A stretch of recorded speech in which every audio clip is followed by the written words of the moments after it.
नंतर आपण असे अगोदर रोड ठोकून घ्यायचे आपल्याला या ठिकाणी, आणि आपली जी जागा आहे बेडची त्या ठिकाणी आपल्याला मुंग्याची पावडर असेल तर मुंग्याची पावडर टाकून घ्यायची, ज्याने आपलं ठेवून घ्यायचं अशा प्रकारे.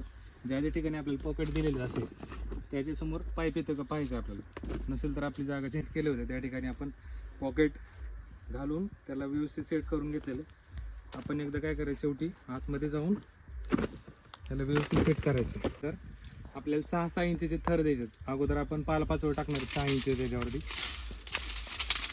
6 इंची पालापाचोळा, त्यानंतर 6 इंची आपलं लेंडी खत असेल, परत 6 इंची पालापाचोळा असेल, भुस्सा असेल, हे टाकायचं. आणि लेंडी खत टाकलेले व्यवस्थित पसरून घ्यायचं. आपण वरचं थर आपण कधी पालापाचोळा असेल किंवा भुस्सा असेल त्याचा ठेवायचा, जेणेकरून त्याच्यावरती सावली राहील चांगली.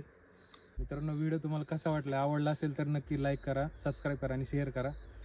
जर तुम्हाला ह्याच्यामध्ये आणखी काही सजेशन द्यायचे असतील तर मला कमेंट करून नक्की सांगा.